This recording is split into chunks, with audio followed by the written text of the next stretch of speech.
क्या है? कहीं हिंसा भी ना हो, त्यागी बनो, त्यागी। विचार करना, पैदल क्यों चलते हैं? अरे तुम इतने ही सा नियम ले लो कि मंदिर आएंगे तो पैदल आएंगे, नंगे पैर आएंगे। देखना, नंगे पैर आओगे, जीवों को बचाते हुए आओगे, बहुत सारी कर्मों की नजरा होगी। त्याग की बहुत आवश्यकता है। एक कदम भी रखते हो ना तो दूसरा कदम छोड़ के आगे रखते हो। बिना त्याग के रख सकते हो? लोगों की जो धारणा है ना, जो त्याग नहीं करना चाहते, दूसरा कदम कब रखोगे आप? पहला छूटेगा। इसलिए आचार्य महाराज कह रहे हैं छोड़ना तो है ही। देखना, तो फिर राग क्यों करना? और शरीर को तो तुम्हें भी छोड़ना है, हमें भी छोड़ना है। अंतर इतना है, तुम्हें बुद्धिपूर्वक तुमने छोड़ा नहीं है इसलिए तुम रागी कहलाते हो, यहां बुद्धिपूर्वक छोड़ दिया इसलिए त्यागी कहलाते हैं। तुम्हारे साथ मकान जाएगा क्या? ठीक है ना? देखो कितनी अच्छी बात बता रहे आपको। सारा विकल्प, सारा द्वंद्व छूट जाएगा। इस त्याग से शांति मिलती है। ठीक है ना? त्याग से शांति मिलती है। आपके साथ घर जाएगा क्या? नहीं जाएगा ना? फिर आप क्यों रोते हो? ठीक है ना? हम लोगों के पास तो घर भी नहीं है, फिर भी हमें विकल्प नहीं है, क्योंकि मालूम है कि हमारे साथ भी नहीं जाएगा, पहले ही छोड़ दो। देखना, रहने मिल रहा कि नहीं मिल रहा? आहार का विकल्प, न तो कोई चौका साथ में, न कोई गृहस्थी साथ में, ठीक है ना? और कोई विकल्प नहीं है, फिर भी आहार मिल रहे कि नहीं मिल रहे? शिवरार्थी हो, तुम्हारी व्यवस्था समाज कर रही कि नहीं?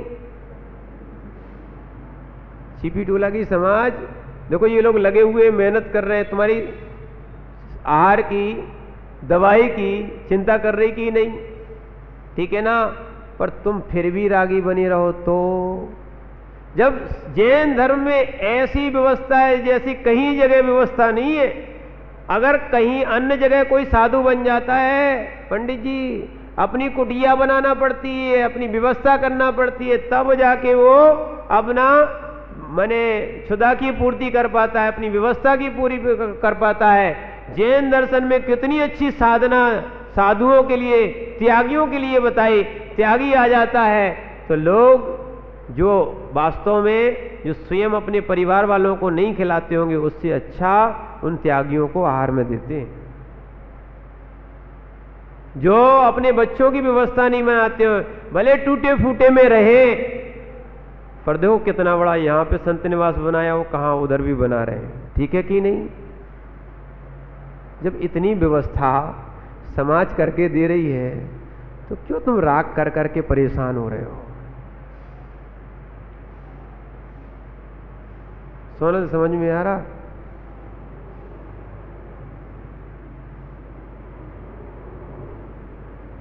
विचार करना, इतनी अच्छी व्यवस्था बना के दे रही है और मात्र तुम्हें अपना त्याग से जीवन चलाना है। और वास्तविकता में हम बताएं ना, अगर त्यागी रागी ना हो तो वो भी अच्छी साधना करेगा और समाज को भी बहुत अच्छी साधना की शिक्षा देके जाएगा। सही बात तो यही है। इसीलिए ध्यान रखना, त्यागियों से कहा जा रहा है मोह का त्याग करो। किसका त्याग करो? मोह का त्याग करो और अपने निर्वेक भावना को भाव। और एक और चीज आपको बताएं, अगर आप पाप करते हो ना, 5 पाप करते हो कि नहीं? हिंसा, झूठ, चोरी, कुशील और परिग्रह, 5 प्रकार के पाप होते हैं ना। इन पापों को यदि आप कम करना चाहते हो, धोना चाहते हो, तो दान करना चाहिए। क्या करना चाहिए? दान। दान 4 प्रकार 4 संघ को दीजिए। 4 संघ कौन से होते हैं? मुनि, आर्यिका, श्रावक, श्राविका। 4 संघ में दान देना चाहिए वास्तव में। और 4 प्रकार के दान है: आहार दान, औषधि दान, अभय दान और ज्ञान दान। 4 प्रकार के दान होते हैं, 4। और दान देने से, ध्यान रखना, दान देने से जीव के पाप धुलते हैं। क्या बोलते हैं, संबंधबद्ध आचार्य ने नवदा भक्ति में लिखा है कि जो व्यक्ति दान देता है उसके पाप धुलते हैं, जैसे खून से लिप्त वस्त्र, किससे, खून से लिप्त वस्त्र पानी से धोया जाता है, वैसे ही गृहस्थी जीवन में जो हमें पाप लग जाते हैं या हो जाते हैं उनको अगर धोना है तो दान दो। क्या करो, अब आप दान दे क्या सकते हो। देखना कई लोगों को अभिमान हो जाता है कि मैं मंदिर में दान देता हूँ, अभिमान नहीं आना चाहिए। दान देने के बाद हर्ष आना चाहिए, हर्ष, आनंद होना चाहिए कि आज मेरा पुण्य का उदय था, जो मेरा द्रव्य जो है ना मंदिर के कार्य में, सेवा में लग गया, भगवान की सेवा और पूजा में लग गया। ध्यान रखना, अभिमान करने वाला फिर दुर्गति का बंद और कर लेता है। क्या है, जो पुण्य प्राप्त करना चाहिए था वो नहीं किया, क्योंकि अगर तुमने दान दिया है नाम के लिए तो नाम एक मान है, कसाय है। तुमने दान भगवान के या धर्म ध्यान के उद्देश्य से नहीं दिया, तुमने दान किसके लिए दिया, कसाय के उद्देश्य से दिया है। बहुत लड़ाई होती है नाम पर, पटिये पर, क्या होती है ना। अभी आप लोग कहाँ जा रहे हो दर्शन करने, कहाँ, खजुराहो जा रहे हैं ना, ठीक है ना, खजुराहो, वहाँ पे अच्छे से अभी रुके हुए हैं, चातुर्मास चल रहा है। खजुराहो का वो मंदिर देखना जो बहुत सुंदर है, ठीक है ना। मालूम है, ऐसे भाव दान करने वालों के आना चाहिए, और ये आपको तिराने वाला दान है जैसा उनने किया। वो सेठ पाहिल के द्वारा बनाया हुआ है। कौन ने बनाया है, सेठ पाहिल ने उस जिनालय को बनाया था, ठीक है ना। और पाहिल ने सेठ मैंने बनाने के बाद इतना सुंदर जो विश्व प्रसिद्ध हो गया, ठीक है ना। यहाँ तक कि आपके पास में ही देख लो, ये जो ग्वालियर में जो मूर्तियां हैं ना, गोपाचल किले की नहीं, पूरे किले में मूर्तियां हैं। और वाई गेट में भी है, पीछे त्रिशला माता भी कहलाती है, ठीक है। यानी त्रिशला माता भी 6 फुट की बनी हुई है, इतनी बड़ी त्रिशला माता आपको कहीं नहीं मिलेगी। उसके बाद और पीछे जाओगे सिद्धाचल भी है, कौन सा है, और एक और नेमगिरी बताते हैं वहाँ पर। 5 ऐसे 5-6 जगह हैं, आप जाके देखना।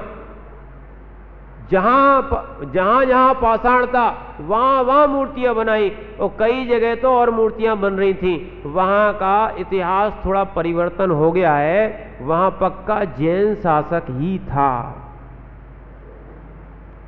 वहाँ तोमर लिखा हुआ है, उस पे कौन था, जैन शासक था। ऊपर जो मंदिर बना हुआ है आपको मालूम नहीं है, उस पे एक विवाद चल रहा था, और है भी एक सहस्त्र बाहु का मंदिर था, उसको सास बाहु का मंदिर बन गया। अन्य जगह सास बाहु का बोल दिया, सहस्त्र बाहु का मंदिर था वो, ठीक है। और एक तेलंगाना नाम का भी वहाँ मंदिर था, वो भी आज है, वो अपने हाथ से चला गया। अपन बहुत माने प्रमाद करते हैं अपने, देखना अपनी घर की वस्तुएं तो ऐसे पकड़ के रखते हैं, इतने केस चलाते हैं कि भाई छूट ना जाए, छूट ना जाए। और मंदिर की वस्तुएं होते हैं या अपने धर्म ध्यान के आयतन होते हैं, उनको बिल्कुल भूल जाते हैं। वहाँ पर जो सिंधिया के कैंपस में एक मंदिर है ना, उसका पहले फोटो भी मिला हुआ है। वो महावीर स्वामी का गोल्डन टेम्पल था, सोने की मूर्ति थी उसमें, विचार करना। पर क्या है, ऐसे लोग पहले बनवा के चले गए, और वर्तमान के लोग रक्षा नहीं कर पा रहे, क्योंकि भोगी के माने भोगी हैं, भोगी, इनको भोग की रक्षा की चिंता रहती है, धर्म की रक्षा की चिंता नहीं रहती है। ध्यान रखना। इसलिए मंदिर इतने बड़े बड़े उन्होंने बनवाए, कैसी भावना होगी। अपन खजुराहो की बात कर रहे थे, खजुराहो में सेठ पाहिल ने वो मंदिर का निर्माण कराया, और प्रशस्ति दरवाजे पे लिखी है, छोटी सी लिखी है, पढ़ने में भी नहीं आएगी, और प्रशस्ति पढ़ने लायक है। प्रशस्ति में लिखा है, जो इन मंदिरों की सेवा करेगा, क्या है, रख रखाव करेगा, सेवा करेगा, सेठ पाहिल उनके दास का भी दास होगा। क्योंकि उसको मालूम था सेठ पाहिल का वंश नहीं बचेगा, सेठ पाहिल भी बचने वाला नहीं, सेठ पाहिल का वंश भी नहीं बचेगा, ठीक है ना। पर सेठ पाहिल ने ऐसी प्रशस्ति लिखी है कि आज भी वो मंदिर है, मूर्ति है, और लोग उसकी पूजा कर रहे हैं। जबकि मंदिर के साथ 8 बावड़ी, 8 बगीचे और भी कुछ द्रव्य दान में दिया था कि इस मंदिर की सेवा पूजा होती रहे।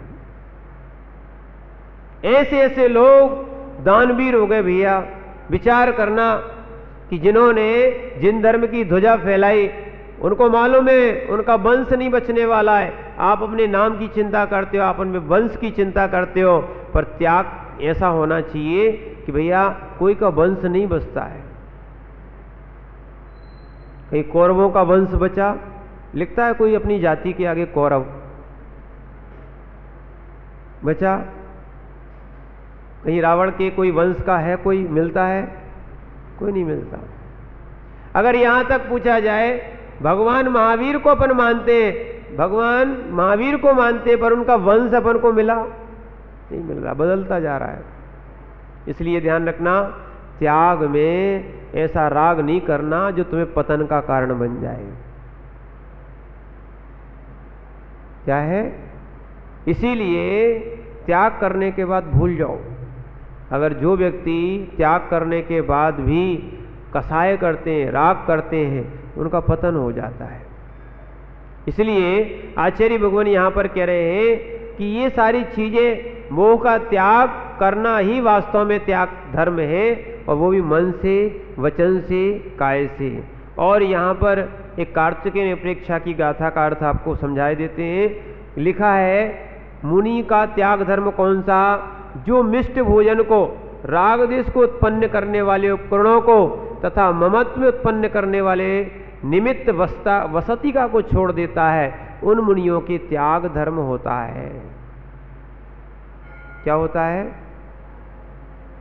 उन मुनियों के त्याग धर्म होता है। इसलिए जो निर्गंथ मुनियों के आहार की बात चल रही थी, जो आहार दान करता है अक्षय पुण्य का भागी होता है। क्या होता है, अक्षय पुण्य का भागी होता है। दूसरी बात, जो आप दान कर रहे हो, समंतबद्ध आचार्य लिख रहे हैं कि आप जैसे अपने पाप को धोना चाहते हो, तो आप दान करो, दान जिससे कि आपको यानी मोक्ष की प्राप्ति हो। जब तक मुनि नहीं बन पा रहे हैं, तब तक मुनियों के हाथ में ग्रास रखते रहो। क्या करते रहो, पर कैसे लोभी जीव हैं। अपने यहाँ एक नियम है श्रावकों का, अतिथि संविभाग। क्या है, कौन सा है, अतिथि संविभाग। यानी पहले मुनि को आहार दें, उसके बाद मैंने पहले त्याग करके, जैसे हम भगवान के सामने द्रव्य का त्याग करके आते हैं, पूजा करके आते हैं, करते तो देव शास्त्र गुरु की है, ठीक है ना। और ऐसे ही आहार दे के भोजन करना चाहिए, ये अपना नियम था। पर कैसे कैसे त्यागी कहे, कैसे कैसे रागी जीव कहे, जो बिना मुनियों को आहार दिए, बिना मुनियों का पड़गान किए, बिना अतिथि सत्कार किए फिर भोजन कर लेते हैं। कुंभकर्ण का नियम था, एक दिन और बताया था आपको। इनका नाम भानुकर्ण था। क्या था, भानुकर्ण। उनने अनंत केवली के चरणों में एक नियम लिया था। विभीषण ने भी लिया था और कुंभकर्ण ने भी लिया था, जिनका नाम भानुकर्ण आता है, और रावण ने भी लिया था। कुंभकर्ण का नियम था, भानुकर्ण का नियम था कि जब तक मैं भगवान की पूजा और आहार नहीं दे लूंगा, तब तक अन्न का ग्रास मुख में नहीं रखूंगा। विचार करो, उसी भाव से मोक्ष जाने वाले जीव। ये शिक्षा व्रत में आता है। अतिथि संविभाग क्या है, शिक्षा व्रत। ये शिक्षा देता है कि मुनि बनने की, जो मोक्ष में जाने की जो शिक्षा दे उसको कहते हैं शिक्षा व्रत। जो तुम्हारे गुण बढ़ाए उसको बोलते हैं गुण व्रत। इसीलिए अपन को एक भावना भाना चाहिए कि हम जो है ना पहले निर्ग्रंथों को आहार दें। लोग बोल रहे थे महाराज रोज चोके जैसा तो बनाते नहीं, फिर आपको पढ़ाएंगे कैसे? मैंने कहा चोके जैसा बनाओ ही नहीं, माने चौका मत बनाओ, शुद्ध बनाओ और महाराज को पड़गान करो। देखो अभी तक तो विधि ली नहीं है, ठीक है ना। ऐसी वाली एक दो जगह हम ले चुके हैं, भिंड में भी ली थी कि जहां चौका नहीं लगेगा वहीं पड़गेंगे। क्या है? ऐसी विधि हम ले चुके हैं, भिंड में भी ले चुके हैं और भी जगह हम ले चुके हैं। जहां चौका नहीं लगेगा वहीं पड़गेंगे। यानी वास्तविकता तो यही है, जो शुद्ध भोजन करता होगा जो श्रावक, ठीक है ना, और जो पड़गाहन करेगा आहार करेंगे। एक बार भावनगर में ही हो गया, एक अम्मा 7 प्रतिमाधारी थी। अब जैसे ही वो आई, ठीक है, हमने वो विधि ले ली। अब महाराज से जो साथ में चर्चा चल रही थी वो समझ गए। अब उनने धीरे से, वो पीछे थे, उन्होंने धीरे से इशारा कर दिया कि अम्मा जी से कहो पड़गाएं, ठीक है। फिर अम्मा जी ने पड़गाया, बनाया तो अपने लिए था, थोड़ा सा चावल बनाया था, भावनगर की बात, और थोड़ी सी दाल बनाई थी जो अपने लिए बनाई थी, उसी में से आहार हुआ।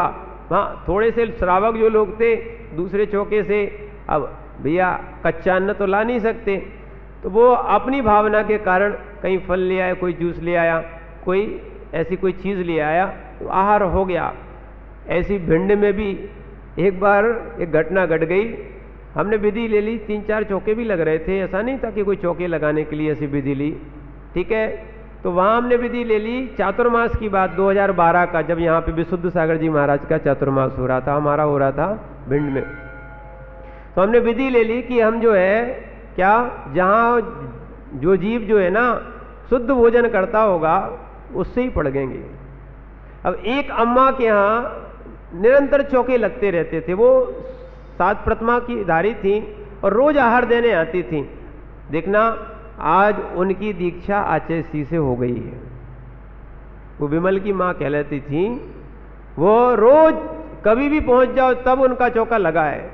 7 प्रतिमा थी, 16 की खाती थी, तो वो रोज महाराज को आहार देने के, वृद्ध होने के बाद भी आहार देने के बाद भोजन करती थी। हमने सोचा जहाँ चौके लगे थे लोगों ने वहाँ तक हमारे साथ में रहे, खूब घुमाया कि महाराज की विधि मिल जाए। विधि तो मिलनी नहीं थी। लौट के आए तो मंदिर की जगह हम जो है ना उनके घर की तरफ से निकल गए।